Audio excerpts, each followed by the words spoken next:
Mesdames, Messieurs, bonjour. Merci de nous rejoindre pour cette nouvelle édition à la une de l'actualité. L'Algérie s'est qualifiée pour la 5e fois de son histoire à la Coupe du Monde de football. La victoire a été célébrée hier soir lors d'une fête grandiose au stade Hossein Ait Ahmed de Tizi Ouzou. Partout dans le pays, les supporters n'ont pas manqué de partager leur joie.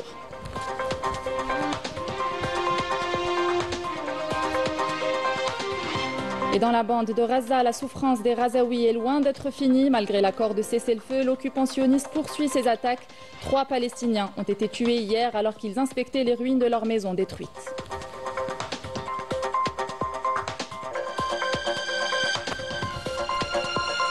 Lors de la 4e commission de l'ONU, plusieurs pays d'Afrique et d'Asie ont renouvelé leur ferme soutien au droit du peuple sahraoui à exercer son droit inaliénable à l'autodétermination et à l'indépendance, exhortant les Nations Unies à accélérer la tenue du référendum d'autodétermination.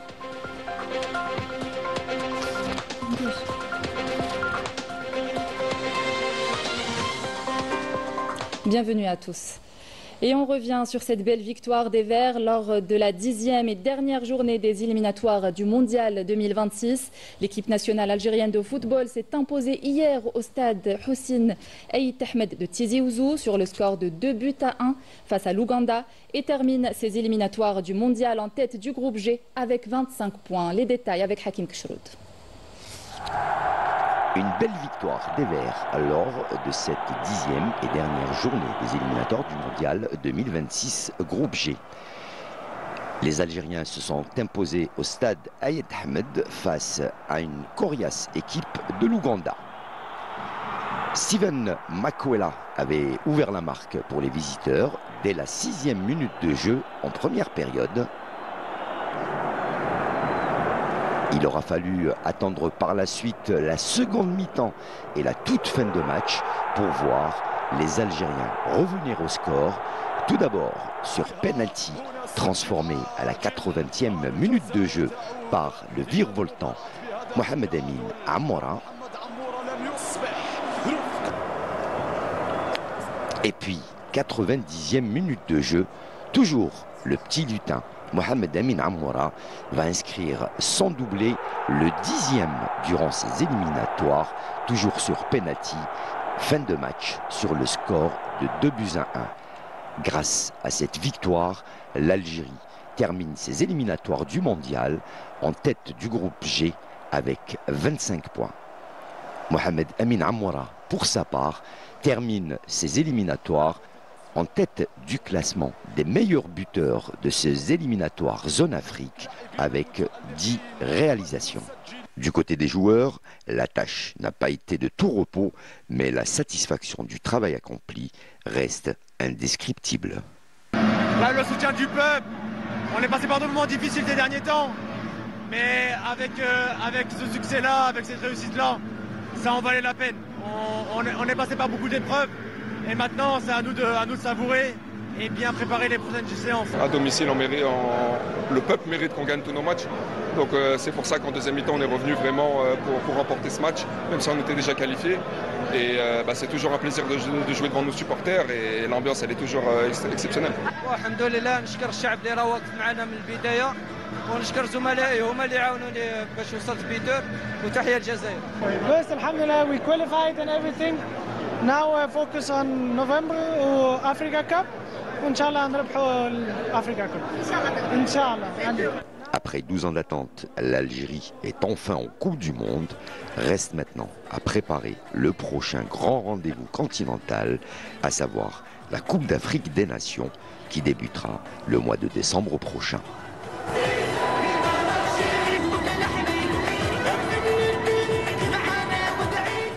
Et lors d'une conférence de presse, le sélectionneur national de football, Vladimir Petrovic, a insisté sur l'importance de bien se préparer pour les prochaines échéances. Je vous propose de l'écouter.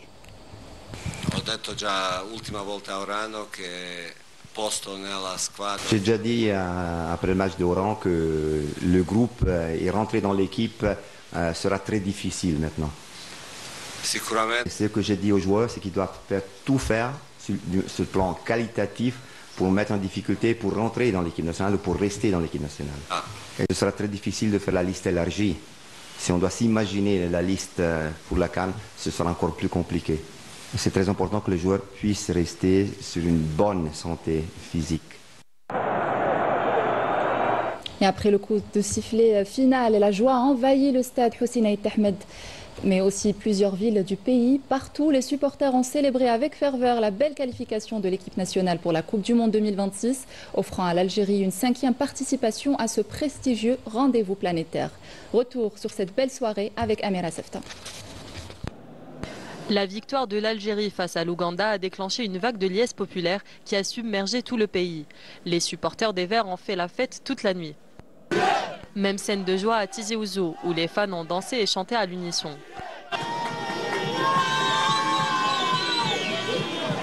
On remercie Dieu pour ce moment de joie. On félicite notre équipe nationale pour cette victoire et nos fervents supporters et on espère arriver en Coupe du Monde. À Oran, le franc de mer s'est transformé en scène de fête au rythme des chants.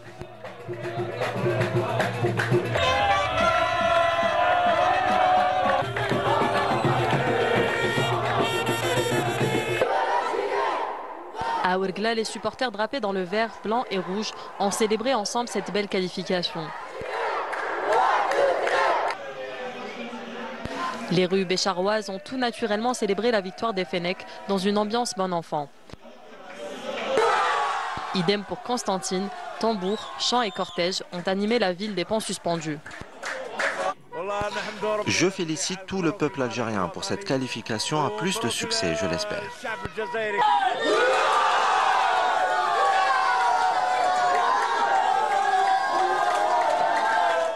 Et après avoir fait l'impasse sur la Coupe du Monde en 2018 en Russie et en 2022 au Qatar, le football algérien signe son grand retour sur la scène internationale. Après 12 ans d'absence, les Verts décrochent leur 5e qualification pour la Coupe du Monde 2026, prévue aux USA, au Canada et au Mexique. Riyad Belkhadim. Absent de la Coupe du Monde de la FIFA lors des 2 dernières éditions, l'Algérie vient de décrocher son billet pour le prochain tournoi qui se tiendra l'été prochain en Amérique du Nord. Les hommes de Vladimir Petkovic ont poinçonné leur ticket jeudi dernier à Oran grâce à un succès net et sans bavure sur la Somalie. Lors de la 9e journée, score 3-0, 2 buts d'Amoura et un but de Mahrez. Auteurs de 22 buts, les coéquipiers du capitaine, Riyad Mahrez, ont largement dominé leur groupe G des qualifications pour le mondial et n'ont véritablement tremblé que 2 fois lors de cette campagne face à la Guinée à chaque fois. Ce furent là d'ailleurs les 2 seuls faux pas dans cette campagne des Verts qui ont enregistré par ailleurs 7 victoires avant la dernière journée face à l'Ouganda, leur plus proche concurrent avec le Mozambique. Le mondial 2026 verra l'Algérie s'élancer dans le tournoi pour la 5e fois de son histoire. Lors de sa dernière apparition en date au Brésil en 2014, l'Algérie avait marqué les esprits après que les protégés de Vahid Halilovic avaient vu leur parcours arriver en 8e de finale pour buter, difficilement d'ailleurs, face à une Allemagne qui sera future champion du monde. Après la déception née des campagnes qualificatives ratées en Russie en 2018 et au Qatar en 2022, l'Algérie va reprendre le cours de son histoire avec le mondial qui a débuté en Espagne en 1982. Qualifiés pour la Coupe du Monde pour la première fois à l'époque de leur histoire, les Algériens étaient passés tout près de s'extraire des phases de groupe si ce n'était pas des petits calculs entre amis, entre Allemands et Autrichiens. Outre les éditions de 82 et de 2014, les doubles champions d'Afrique ont également participé au Mexique en 86 et en Afrique du Sud, c'était en 2010. Mais en dehors de leur qualification pour les 8e de finale au Brésil, les Algériens ont toujours été éliminés dès le premier tour. Il va de soi qu'ils voyageront cette fois-ci au Canada, aux États-Unis ou peut-être au Mexique pour s'extraire de leur groupe une seconde fois dans leur histoire et pourquoi pas aller plus loin et défier les plus grandes nations du ballon rond.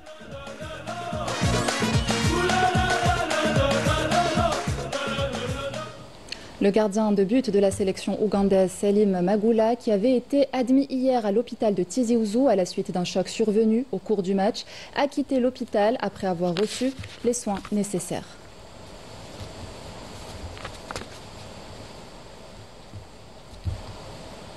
Et justement, hier, alors qu'ils étaient à l'hôpital de Tizi Ouzou, le conseiller auprès du président de la République, chargé de la direction générale de la communication, Kamel Sidi Saïd, accompagné du ministre des Sports Walid Sadi et du directeur général de la Sûreté nationale Ali Badawi, ainsi que du wali de Tizi Ouzou Aboubakar Siddiq Boussetta, s'est rendu au chevet du gardien de but de la sélection ougandaise Salim Magoula.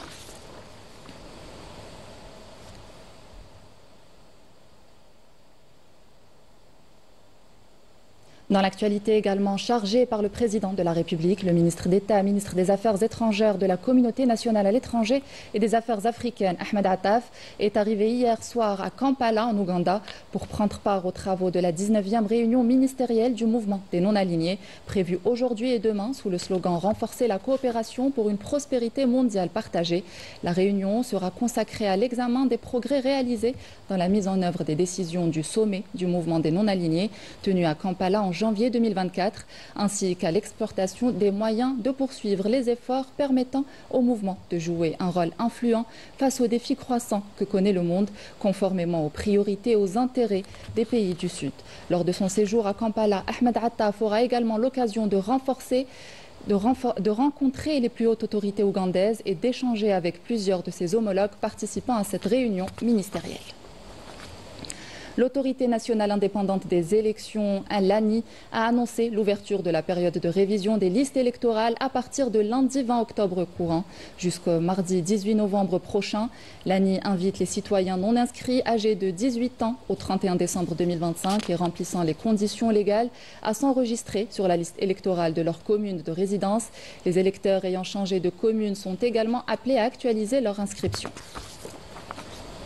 Dans l'actualité internationale, après 2 ans de bombardements et de massacres continus dans l'enclave palestinienne, la souffrance des Razaouis est loin d'être finie. Malgré l'accord de cessez-le-feu, l'occupant sioniste poursuit ses attaques. 3 Palestiniens ont été tués alors qu'ils inspectaient les ruines de leur maison détruite. Myriam Damis.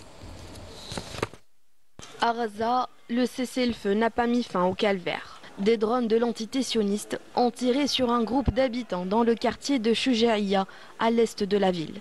Au moins 3 Palestiniens ont été tués alors qu'ils se rendaient sur les ruines de ce qu'on peut appeler maison. Dans ce quartier déjà ravagé, les habitants fouillent encore sous les décombres dans l'espoir de trouver les restes d'un proche ou tout simplement un souvenir de famille. Des familles rasées de l'état civil par l'entité sioniste. Ici, c'était chez nous. Mes frères et moi, nous étions plus de 100 à 120 personnes à y vivre. J'avais des commerces, une clinique dentaire, il y avait même une ferme. Tout a disparu.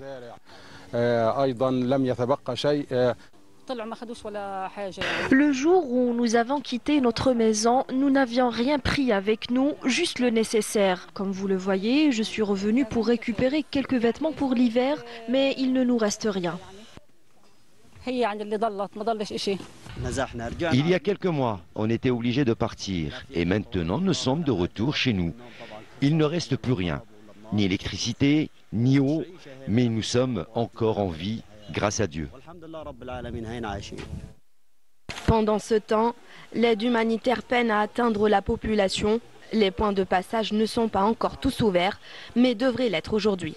En attendant, les besoins ne cessent d'augmenter et la détresse s'aggrave. De son côté, l'Organisation mondiale de la santé a alerté sur la détérioration de la situation sanitaire dans la bande de Gaza, soulignant qu'au moins 15 600 patients ont besoin d'une évacuation médicale urgente pour recevoir un traitement en dehors de l'enclave palestinienne. Et la barbarie sioniste envers les Palestiniens n'a pas empêché le Makhzen de renforcer sa normalisation. Au port de Tanger, un nouveau navire chargé d'armes et de munitions a été accueilli. Il se dirigera par la suite vers l'entité sioniste. Une situation qui a suscité l'indignation des Marocains qui sont sortis dans les rues du pays pour dénoncer ce qu'ils qualifient de navire de la honte. Dans le dossier sahraoui, plusieurs pays d'Afrique et d'Asie ont renouvelé hier, lors de la 4e commission de l'ONU, leur ferme soutien au droit du peuple sahraoui à exercer son droit inaliénable à l'autodétermination et à l'indépendance, exhortant les Nations Unies à accélérer la tenue du référendum d'autodétermination qui constitue son droit fondamental en vertu du droit international. Les détails avec Majda Jahmoun. À New York, la question du Sahara occidental continue de mobiliser les consciences. Lors des travaux de la 4e commission de l'Assemblée générale des Nations unies, plusieurs pays d'Afrique et d'Asie ont réaffirmé leur attachement aux droits du peuple sahraoui à l'autodétermination et à l'indépendance, rappelant qu'il s'agit là d'un principe fondateur du droit international et d'un engagement moral non accompli de la communauté internationale. L'Afrique du Sud a donné le temps en rappelant à accélérer l'organisation d'un référendum d'autodétermination qualifié de droit fondamental et inaliénable. Son représentant a fait part de la préoccupation particulière de son pays face à la situation dans ce territoire, considéré comme la dernière colonie du continent africain. Pretoria estime que l'autodétermination du peuple sahraoui n'est pas seulement une question régionale, mais un test pour la crédibilité du système onusien et la mise en œuvre du principe de décolonisation universelle. Dans le même esprit, l'Ouganda et le Mozambique ont plaidé pour une approche constructive concertée, à même de créer un environnement politique propice à une solution pacifique. Les deux pays ont insisté sur la nécessité de respecter les résolutions pertinentes des Nations unies et de l'Union africaine, tout en réaffirmant leur soutien indéfectible au droit du peuple sahraoui à disposer de lui-même. Le Mozambique s'est dit profondément préoccupé par la lenteur du processus, rappelant que l'absence de progrès ne peut qu'alimenter les tensions et retarder la stabilité dans la région. De leur côté, le Timor-Leste et l'Iran ont appelé les Nations unies à assumer pleinement leurs responsabilités dans le règlement du conflit. La représentante du Timor-Leste a plaidé pour un renforcement du mandat de la MINURSO, incluant un mécanisme de suivi des droits de l'homme et la facilitation de l'aide humanitaire. Le représentant iranien a, pour sa part, souligné que plus de 60 ans se sont écoulés depuis que le comité spécial de l'ONU sur la décolonisation a déclaré le Sahara occidental comme étant un territoire à décoloniser et que de nombreuses résolutions ont jusqu'à présent affirmé le droit du peuple sahraoui à déterminer librement son avenir.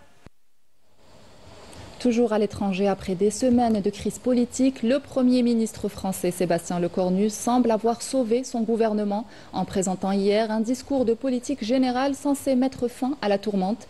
Le Premier ministre a levé le suspens sur un point décisif.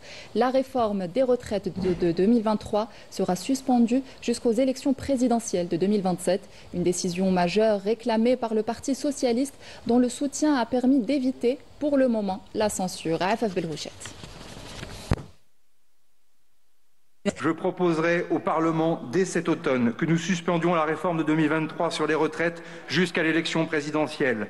Aucun relèvement de l'âge n'interviendra à partir de maintenant jusqu'à janvier 2028, comme l'avait précisément demandé la CFDT. Une phrase, un geste et l'Assemblée s'est figée. Les députés PS, longtemps hésitants, ont applaudi. Dans ce moment grave, les députés socialistes et apparentés assument de ne pas vouloir livrer son combat ici dans l'hémicycle, la République à ses ennemis mortels. Assume de croire encore que le débat parlementaire entre forces républicaines est possible et peut changer la vie. Pour autant, sur les bancs de la gauche, les réactions se sont éparpillées. Le PC parle d'une première victoire, tandis que LFI, elle, appelle le PS à voter la censure. Il ne faut pas du tout se leurrer sur quelles sont les ambitions de la Macronie, gagner un peu de temps pour au final tenter d'imposer un projet de régression sur nos retraites. Donc la suspension a été nécessaire pour tenter de ne pas être immédiatement censuré, mais soyons absolument lucides sur la nature du projet politique porté par ce Premier ministre. C'est pour ça que pour moi, il n'y a pas de doute sur la censure. En face, le Rassemblement national dénonce une coalition de lâcheté et à droite, Bruno Retailleau, furieux, accuse Lecornu d'être l'otage des socialistes et d'entraîner la France dans le mur de la crise financière. Laurent Wauquiez, lui, prend le contre-pied et annonce que son groupe ne censurera pas le gouvernement au nom de la stabilité institutionnelle. Et nous nous engageons, conscients des compromis nécessaires, pour que des lois indispensables soient adoptées. Cette position, nous l'avons définie collectivement avec nos députés et nos sénateurs. Nous ne censurerons pas un gouvernement a priori, Et nous ne ferons pas partie de ceux qui feront tomber les premiers ministres. Le Cornu a aussi promis la fin du 49.3, une taxe exceptionnelle sur les grandes fortunes et un nouvel acte de décentralisation. Dans ce tumulte, le Premier ministre français tente d'imposer une posture. Il n'y a pas de compromission, mais il y a des compromis. Ce soir, le PS semble prêt à lui laisser sa chance, ouvrant la voie à une non-censure, une respiration pour un gouvernement encore en convalescence pour un jour. Le fracas s'est tu, le Cornu a gagné du temps, peut-être même une trêve, mais pas encore la confiance d'un pays qui, depuis 8 ans, regarde ses gouvernements passer comme on regarde un train en retard, avec lassitude, mais sans illusion. Mesdames et messieurs... Et c'est ainsi que s'achève cette édition. On se quitte sur ces belles images de l'ambiance qui a fait vibrer hier le stade Hossein Ait Ahmed de Tizi Ouzou après la belle qualification des Verts en Coupe du Monde 2026. À demain.